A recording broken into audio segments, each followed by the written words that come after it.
3장 9절.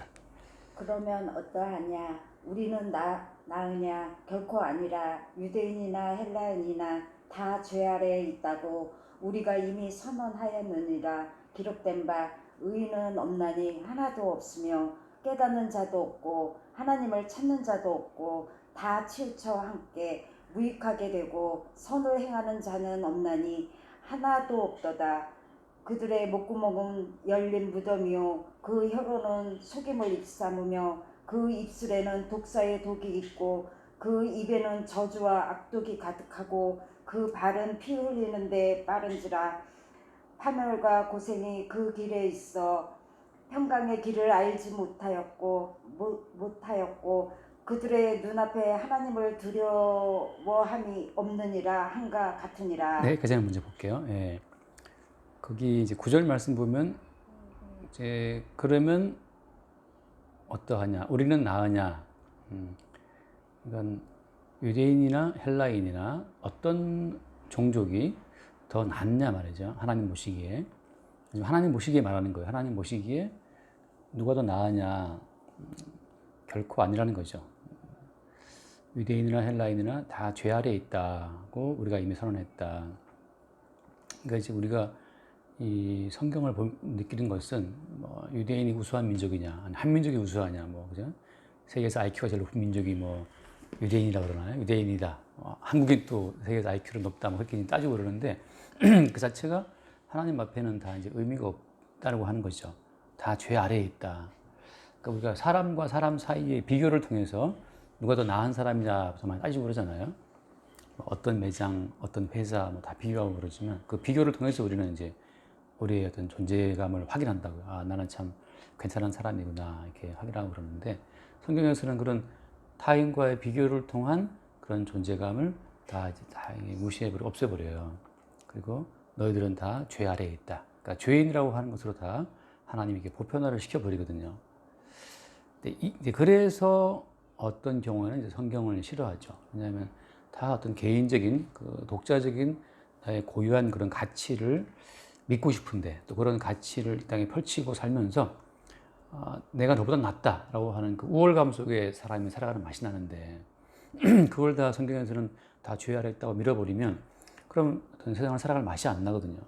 굳이 그 비싼 돈 들여서 좋은 대학 가는 이유가 다른 사람보다 좀 더 우월한 자리에 오르고 싶고 좀 더 나은 삶을 살고 싶은 마음 때문에 이제 그 돈을 들여서 스펙을 막 준비해서 대학 가고 그러는데 그걸 다 무시해버리면 그럼 무슨 의미가 있냐는 거죠. 우리가 뭐 조국이라는 전 장관 이야기 들었잖아요. 그 딸의 어떤 스펙을 준비해 준다고 그렇게 하다가 결국은 지금 그게 난리법석을 떨고 뭐 감옥 들어가 있고 그렇게 하는데 그 좀 더 다른 아이들에 비해서 내 아이가 좋은 교육을 받고 좋은 대학을 들어가서 좋은 직장을 가지면 좀 더 좋은 삶을 살 수 있지 않겠느냐라고 하는 그 믿음이라는 거잖아요. 이제 그런 인간의 믿음이 하나님 보시기엔 그것이 오히려 참 바보 같다는 거죠. 어리석다. 하나님께서 인간을 바라보실 때는 다 죄인이라고 지금 가둬버렸는데 그 죄인 가운데 좀 더 어떤 낮고 그 우월하고 못하고 그 어떤 자체가 그게 이제 의미가 없다는 거거든요. 그래서 그 뒤에 말씀 보면 이제 10절 말씀에 기록된 바 의인은 없나니 하나도 없다. 여기서 이제 의인이 없다고 말씀할 때는 이것은 설마 세상 가운데 의인이 없냐 말이에요. 여기 따지는 분들이 많아요.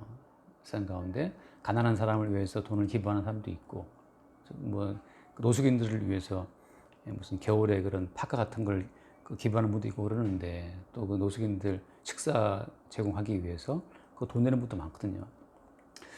그렇게 착한 분들이 많고 방송에서 의인이라고 이렇게 불러주는 사람들이 많은데 성경에서는 의인이 없나니 하나도 없다 그러니까 말도 안 된다. 왜 지금 이 세상이 이렇게 돌아가는 것은 그 많은 어떤 의로운 사람들이 가난한 사람을 위해서 어려운 사람들을 위해서 뭐 고아원을 위해서 다 그렇게 그런 분들이 있기 때문에 하는 거 아니냐 이제 이렇게 주장한단 말이죠.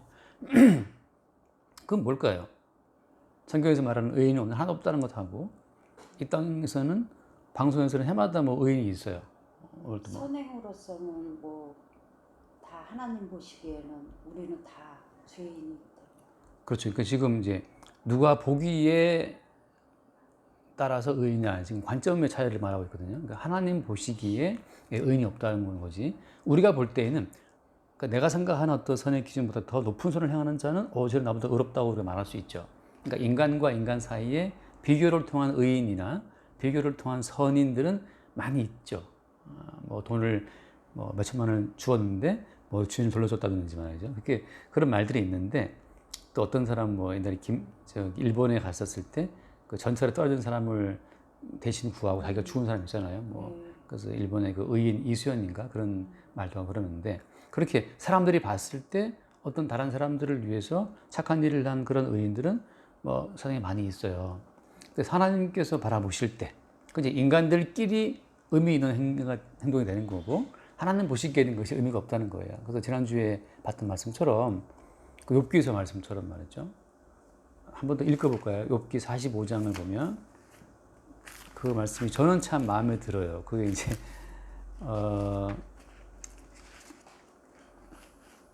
욥기 30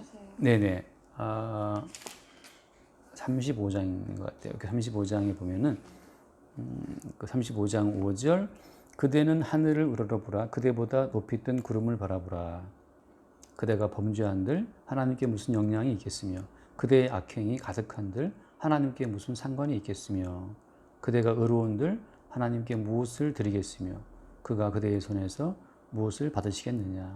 그러니까 우리가 범죄한들 악행을 행한들 또 혹은 우리가 의로운들 우리가 선행을 행한들 하나님께 무슨 영향이 있겠고 하나님께 무슨 상관이 있겠냐 말이죠. 그냥 구름이 지나가는 것처럼 그냥 높이 뜬 구름이 지나가는 것처럼 인간들이 무슨 짓거리를 해도 하늘에 뜬 구름 그냥 무심히 지나가는 것처럼 인간들이 벌이는 모든 그 선과 악, 의와 불의의 그 모든 행동들이 하나님 보시기에는 의미 없다는 사실을 성경은 말하고 있는 거예요. 그래서 그대의 악은 그대와 같은 사람에게나 있는 것이요 그대의 공의는 어떤 인생에게도 있느니라. 그러니까 사람들이 행하는 그 모든 일들은 그냥 사람들에게만 영향을 끼치는 거지 하나님 보시기엔 그것이 아무 의미가 없다는 거죠.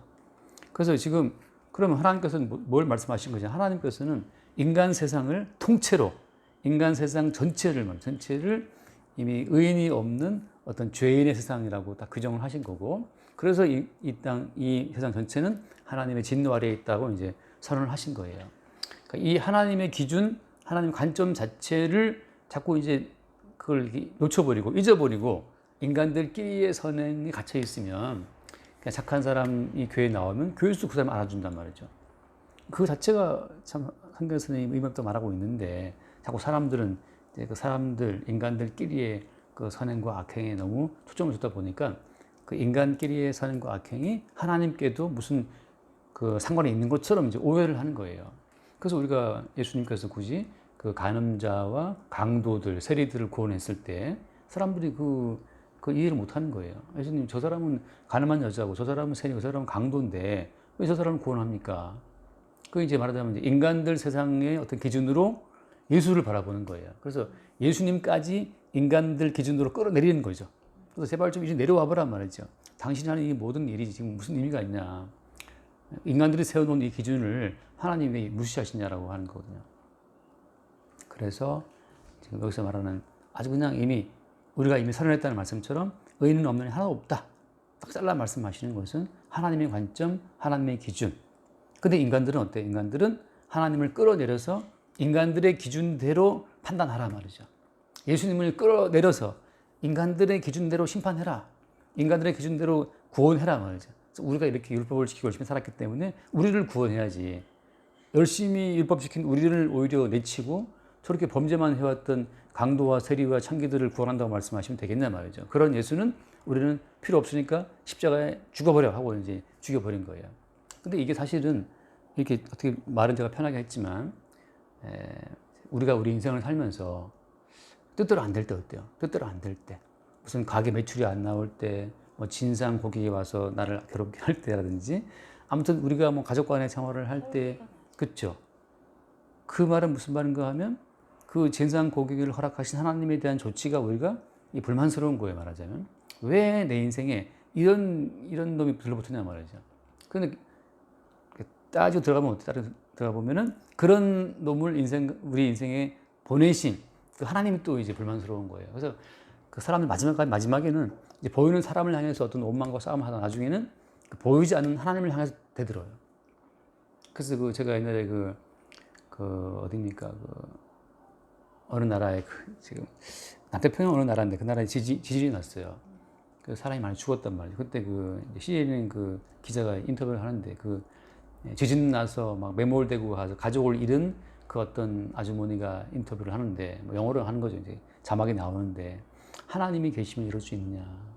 그런 말을 해요. 하나님이 계시면 왜 우리한테 이런 비극을 주느냐고 이제 막 그 방송에서 하나님을 향한 어떤 그 항변, 불만을 막 토하는 걸 제가 봤단 말이죠. 그게 인간이라고 하는 거죠.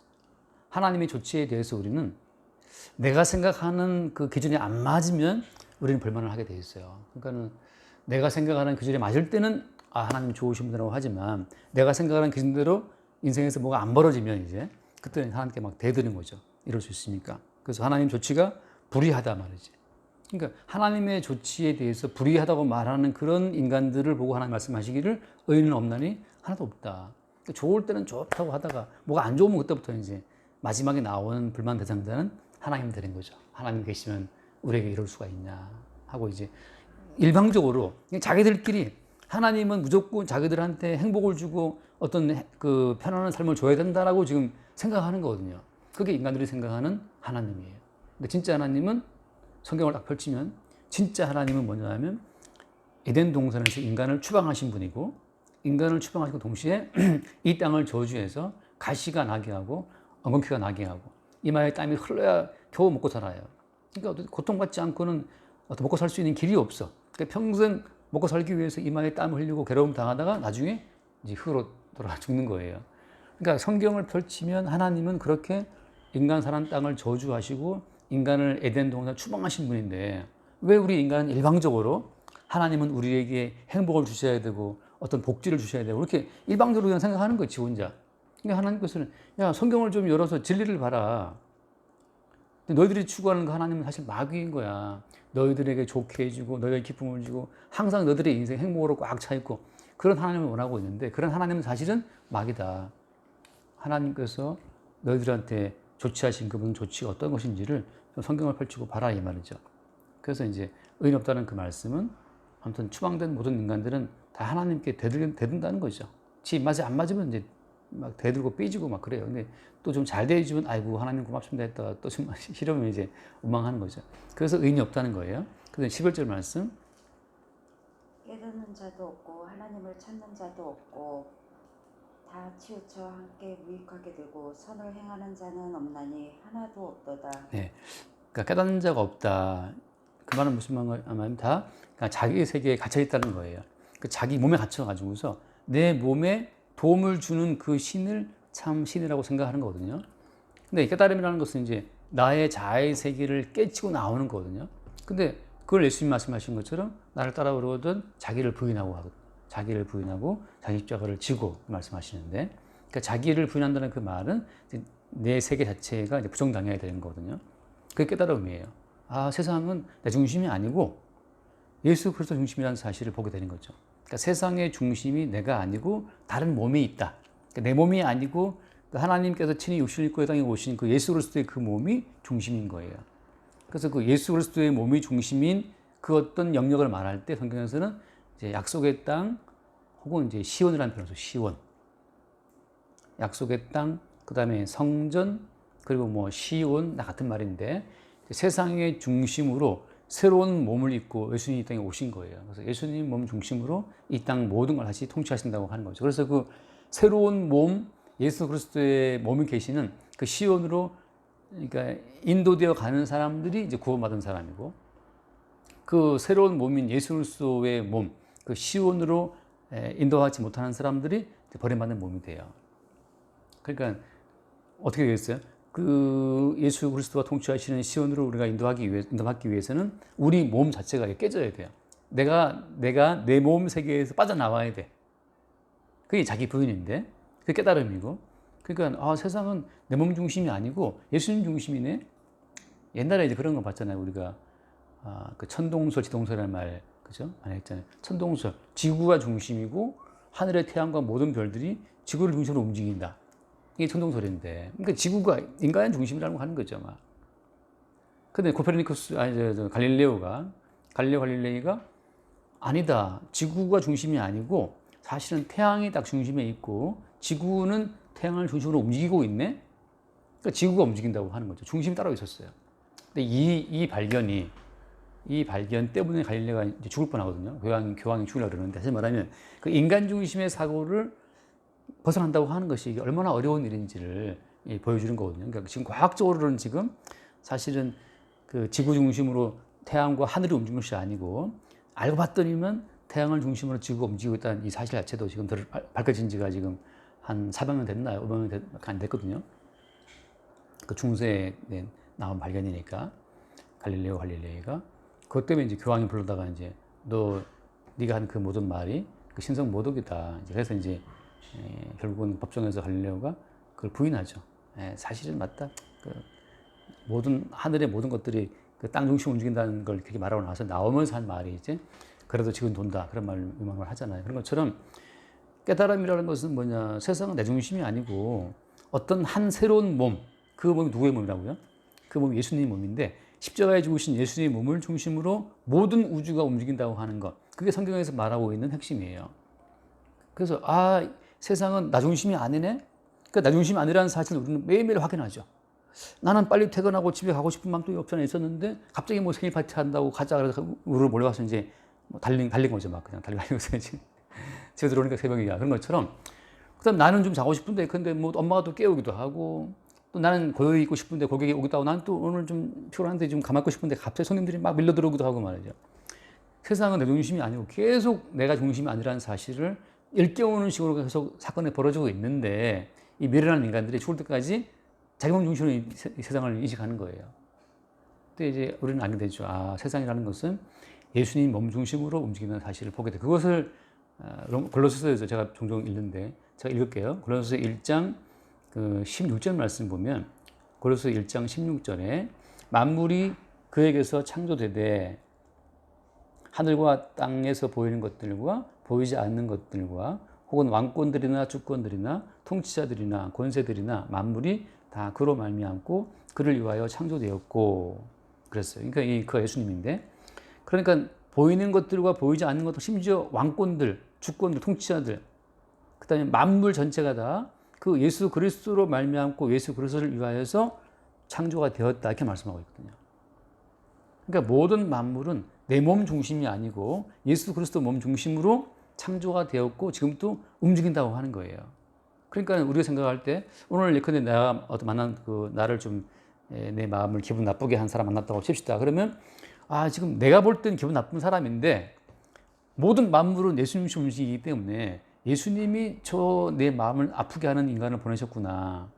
근데 나는 거기에 일단 나한테 반발했고, 나는 일단 거기에 항변했고, 그러면서 내가 바로 예수님을 대항하는 자라는 사실을 일차적으로 우리가 보게 되는 거죠. 그래서 우리의 본질을 보는 거예요. 의인이 없구나, 정말. 나는 항상 예수님의 조치에 대해서 나는 반발하는구나를 먼저 보는 거죠. 그러면서 우리는 내 몸 중심이 아니고 세상은 지금 다르게 움직인다는 사실을 보면서 어때요? 깨달음이라고 하는 거.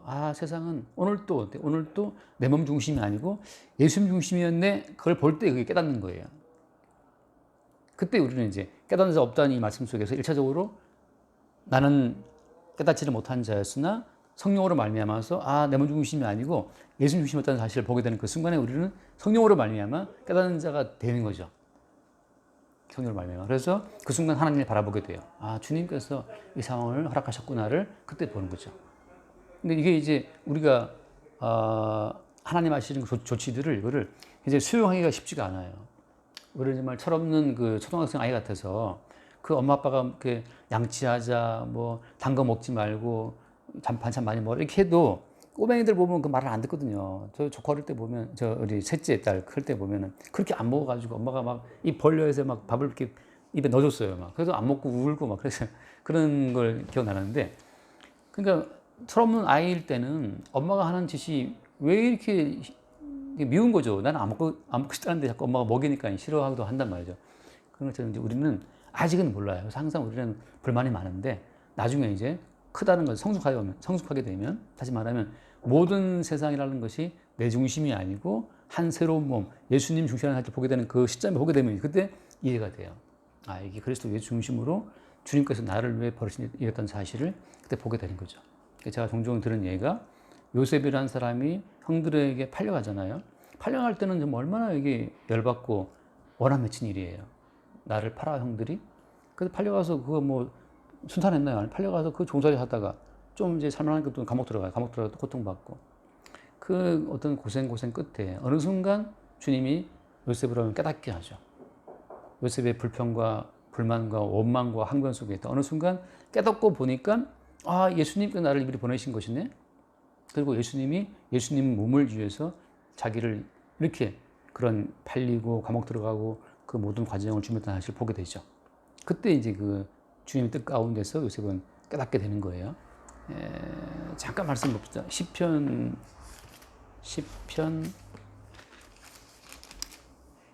105편, 시편 105편 17절 말씀을 볼게요.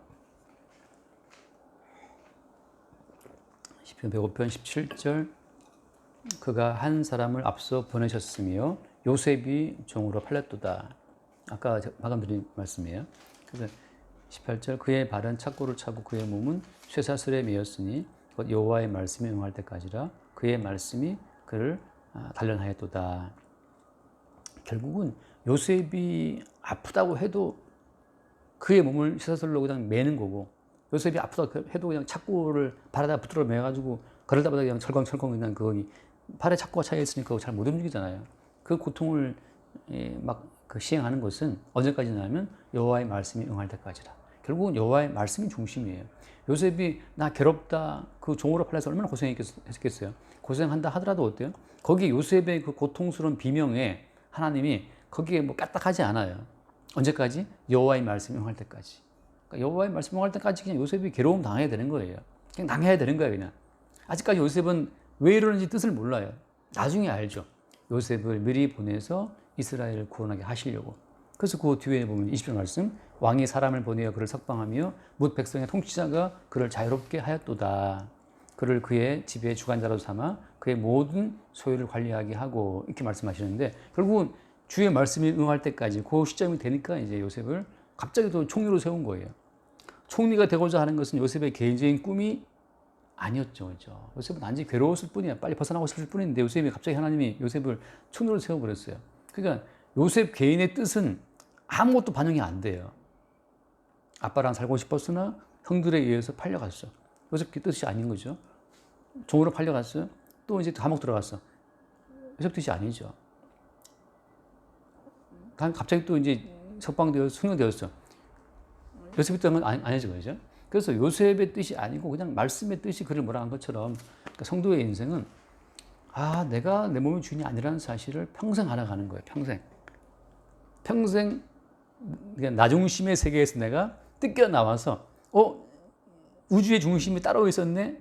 말씀이시고 그것이 예수 그리스도의 몸이었다는 사실을 평생 알아가는 것이 그게 성도의 인생이 돼요. 그래서 일단 기본적으로는 우리는 깨닫지를 못하기 때문에 처음에는 불만이요, 불평이요, 원망인데 성령으로 말미암아서 책망 깨달아 보니까는 이게 나를 위한 것이 아니고 주님을 위한 것이 또 알게 되고 그렇게 매일매일 이제 우리가 알아가는 거예요. 그래서 이제 13절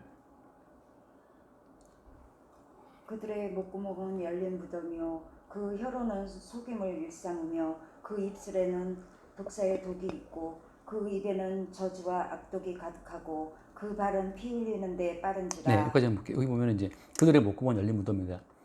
목구멍은 열린 무덤이니까 사실은 인간의 몸 자체가 지금 무덤이라는 소리고 무덤이라는 그 증거들을 입만 열면 목에서부터 나오는 것은 다 무덤의 징조만 나오는 거예요. 네 속에 지금 시체가 들어가 있네. 네가 지금 죽어 있네.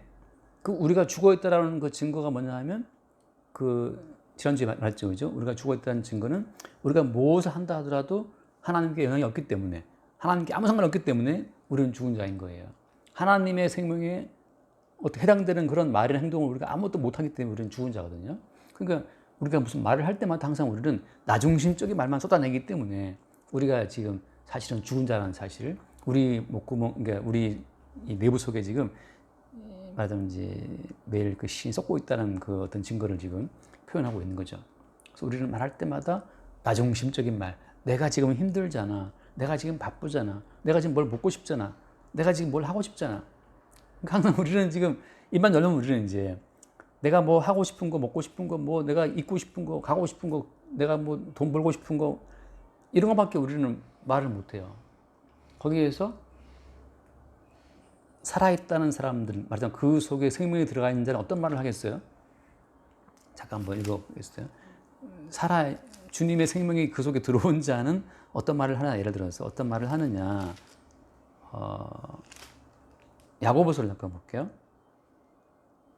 야고보서 4장 13절 말씀을 볼게요. 들으시면 될 것 같아요. 4장 13절. 들으라, 너희 중에 말하기를 오늘이나 내일이나 우리가 어떤 도시에 가서 거기서 1년을 머물며 장사하여 이익을 벌이라 하는 자들아. 아무튼 이 장사하는 분들은 항상 이제 잘 보더라고요. 어디에 가게를 얻어야 잘 되고. 저도 아는 분이 한 몇 번 말아먹더니만 이제 딱 보면 그 목을 알아가지고 지금은 또 잘 되거든요. 이게 굉장히 중요한 거예요. 이게 이 사람도 지금 이제 어떤 도시에 가서 1년 머물러 내가 장사해서 이익을 보겠다 하고 지금 계획을 세운 거예요. 14절 말씀. 내일 일을 너희가 알지 못하는도다. 너희 생명이 무엇이냐. 너희는 잠깐 보이다가 없어지는 안개니라. 근데 1년 동안 장사하겠다는 계획을 막 세웠지만 주님 말씀하시기, 야, 너희 생명이 뭐냐. 내가 오늘 밤 네 목숨 걷어가면 너는 아무것도 아니라는 사실. 그래서 너희는 잠깐 있다 사라진 안개라는 말씀하시면서 15절. 너희가 도리어 말하기를 주의 뜻이면 우리가 살기도 하고 이것이나 저것을 하리라. 자, 이게 말하자면 생명에 들어온 자가 가끔 뱉어내는 말이에요. 주의 뜻이면 우리가 사는 거고, 주의 뜻이면 우리가 이거저거 하는 거지. 그러니까 뭐 여러분과 어디로 갈 거야? 말하자면 뭐 이렇게 말한다고 치면, 나는 뭐 그리스로 갈 거야, 뭐 프랑스로 갈 거야 말한다 하더라도 어때요? 우리 말은 주의 뜻이면 하겠지. 주의 뜻이면 우리가 살고 하는 거고, 나는 어디에 가게를 내고 장사할 거야. 주의 뜻이면 그게 되는 거예요. 주의 뜻이 아니면 오늘 밤 죽는 거고. 그러니까 뭐 어제 죽은 아베 일본 전 총리가 그 이제 선거 유세하다가 죽었잖아요. 근데 그 선거 유세를 할 때는 뭔가 자기 당 사람들이 선출되기를 바라는 마음으로 이제 유세를 했겠죠. 근데 그 유세하다가 본인이 총 맞고 죽을 줄은 그 엄마도 몰랐고 와이프도 몰랐고 자기도 몰랐죠. 아무도 모르는 거예요. 근데 그것도 모르고 이제 그 아베는 유세를 하고 뭐 일본의 미래를 위해서 어떻게 해달라고 막 하고 있는데 정말 잠깐 보이다가 없어지는 안개니라 그 말씀처럼 그게 이제 어리석은 자들의 고백이라고 하는 거예요. 그러니까 주님 말씀은 뭐냐?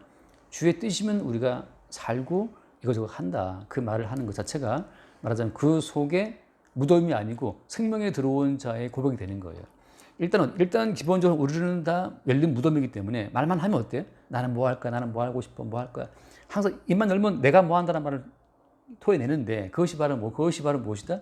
죽은 자들을 그 속에 지금 그 무덤이라는 그 증거를 입으로 지금 뱉고 있는 것이고, 주의 영이 갑자기 임하게 되면 그때 하는 고백이 참 나는 안개와 같은 존재지. 그래, 주의 뜻이면 우리가 사는 거고 주의 뜻이면 뭐 하는 거지 라고 그 순간에 이제 잠깐 동안 내가 또 오만했고 내가 죽은 자의 말을 뱉어냈구나 알면서 주의 뜻이면 하겠지 그 말을 하게 돼요. 그래서 이제 그 혀로는 속임을 일삼고 입으로는 독사의 독이 있고, 그러니까 우리가 말을 할 때 참 어떤 내가 살기 위해서 남을 죽여버리고 남을 망하게 하는 그 말들을 우리가 많이 뱉거든요. 그래서 이제 우리 사실 우리 속에 죽음이 있다는 증거들이거든요. 그 입에는 저주와 악독이 가득하고 그 발은 피 흘리는데 빠른지라 뭐 이런 얘기를 쭉 해요. 이게 18절 말씀 보면 돌아가서 18절에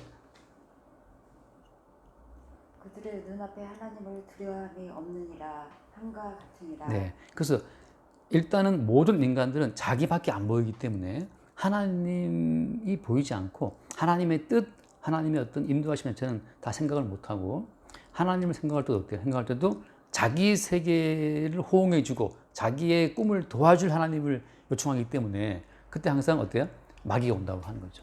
그러니까 자기 자신의 세계를 견고하기 위해서 예수여 하고 부를 때 그때 오는 것은 예수님이 아니고 마귀가 와요. 진짜 예수님은 뭐냐? 그 너의 세계를 위해서 하나님을 부르는 너 자체가 사실은 바로 죽은 자의 어떤 증상인 것이고 그것이 하나님 보시기에 의인이 아닌 악인의 어떤 증거인 것이고, 그래서 오히려 그 주의 책망을 받으면서 내 세계가 깨지고 주님 제가 제 세계를 위해서 예수를 불렀거든요. 주의 뜻이면 제가 사는 것이고, 주의 뜻이면 이 사업이 많은 거고, 주의 뜻이면 이 사업이 잘 되는 거고, 그냥 사나 죽으나 뜻 가운데 있다는 그 사실을 퍼뜩 그 순간 또 알게 돼요. 그렇지 않으면 항상 우리는 내 세계에 빠져갖고 내 세계 환상 가운데 빠져있다가 그냥 망하는 겁니다.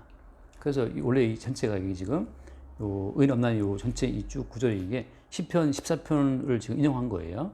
잠깐 시편 14편만 읽고 마치 정리할게요. 그 시편 14편을 보면 다윗이 쓴 시인데 제가 읽을게요. 시편 14편 이제 같은 내용이 이어져요. 쭉 이어지는데 그 지금 사도 바울이 인용하지 않은 한 단락의 끝에 있는 단락인데 14편 7절 말씀을 볼게요. 7절 이스라엘의 구원이 시온에서 나오기를 원하도다.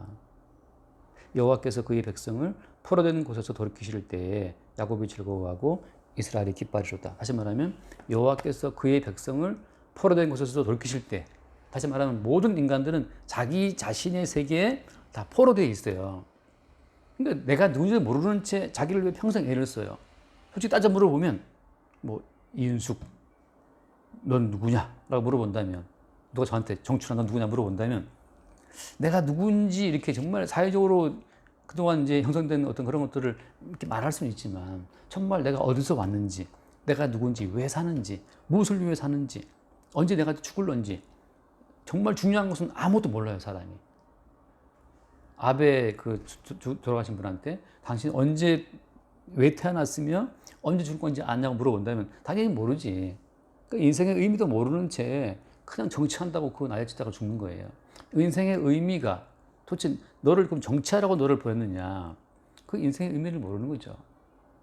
사실은 인생의 의미는 우리를 이 땅에 내보내신, 우리를 지으신 분, 창조하신 분만이 아시겠죠, 그죠? 우리는 지음받은 피조물이기 때문에 스스로 우리 인생의 의미를 몰라요. 그래서 평생 모르는 채 우리는 우리 세계에 갇혀 있어요. 포로되어 있죠. 그리고 이제 마귀에서 계속해서 우리 자신의 세계를 더 견고하게 가져가요. 너는 살아야 돼. 너는 잘 돼. 너는 욕먹으면 안 돼. 너는 굉장히 귀한 존재야. 너는 앞으로도 잘 돼야 돼. 뭐 계속 본인의 세계에 이렇게 빠져 있어요. 그게 이제 자기 세계에 포로되어 있다고 하는 거죠. 거기에서 주님이 어떻게 하는 그의 백성을 그 포로된 곳에서 끌어내신다고 하는 거죠. 그래서 어디로 가시느냐? 이스라엘의 구원이 시온에서 나오기를 원한다 하기 때문에 우리를 시온으로 끌고 와요. 시온으로. 그 시온이 어디다? 그 시온이 예수님 계신 곳. 십자가에 죽으신 예수 그리스도가 우리의 그 깨뜨려져야 될 몸을 대신해 주의 몸을 깨뜨리심으로 말미암아서 우리를 우리의 세계에서 끄집어내시는 거예요. 그래서 하나 더 읽고 마실게요. 요한계시록 그 제가 늘 인용하는 말씀인데 요한계시록 14장 1절. 요한계시록 14장 1절에 보면은 또 내가 보니 바로 어린 양이 시온산에 섰고 그래요. 그러니까 이 시온이라고 하는 거기서부터 주께서 우리를 구원하셔서 그 자기 세계에서 우리를 끄집어내서 그 시온산으로 인도하시는 거예요. 그래서 어린 양이 시온산에 섰고 그와 함께 14만 4천이 서 있는데 그들의 이마에는 어린 양의 이름과 그 아버지의 이름을 쓴 것이 있더라. 그래서 시온산에 누가 있냐 하면 그와 함께 그 14만 4천이 서 있어요. 특징이 뭐예요? 특징이 그들의 이마에는 자기 이름이 있는 것이 아니고 그들의 이마에는 어린 양의 이름이 있다고 하는 거죠. 그러니까 내가 내 인생의 주인이 아니었네? 어린 양과 그 아버지가 내 인생의 주인이었다는 사실을, 그래서 이제 자기 인생의 모든 의미와 목적을 자기에게서 벗어나서 어린 양 대신 예수 그리스도와 하나님 아버지 안에서 찾는 거예요. 내 인생의 의미를. 그분이 그분의 목적을 위해서 내 인생을 창조했고 어렸을 때 이렇게 살게 했고 젊은 날 그렇게 뭐 방황하게 했고 또 어떤 인생의 이런 고통을 당하게 했고, 그러니까 내 스스로는 모르는 삶의 모든 의미가 사실은 다 그리스도 예수와 아버지를 위해서 그렇게 내 인생을 끌어왔다는 사실을 보게 되는 거죠. 어떤 사실을? 예수님이 죄인을 대신해 죽으신 구원자라는 사실을 증거하기 위해서 우리는 죄인으로 인생을 살아왔던 거예요. 그러니까 우리가 하나님 보시기에 참 죄인으로 살아왔다는 사실을 매일매일 보게 되는 거죠. 그래서 죄인을 대신해 죽으신 그 예수님의 십자가의 자리가 시온이 되고, 그 죄인을 부르러 오신 예수님이기 때문에 우리는 뭐가 돼야 되는 거 반드시? 우리는 죄인 돼야 돼요. 죄인 돼야 된다는 그 죄인됨을 보여주기 위해서 우리는 인생에 많은 실패와 좌절을 겪게 만드시는 겁니다. 물론 이제 이게 외형적으로는 다양해요. 굳이 내가 뭐 사람을 죽여도 죄인이 아니라 인생을 살면서 겪게 되는 나 중심적인 모든 삶의 특징들, 그 증거들을 통해서 우리가 죄인이라는 사실을 주 앞에 보게 되죠. 그러니까 꼭 무슨 물리적으로 많은 죄를 지어서가 아니고 주의 영으로 말미암아서 내가 정말 나 중심적으로 살아온 죄인이 맞다는 사실을 보게 되는 그 사람들만이 비로소 죄인을 부르러 오신 예수님에게로 끌려가서 그분 앞에서 죄인을 대신해 죽으신 예수 그리스도의 가치를 증거하기 위한 어떤 그 삶의 의미와 목적을 그때 다 고백하게 되는 거죠. 여기까지 할게요. 주님, 우리는 잠시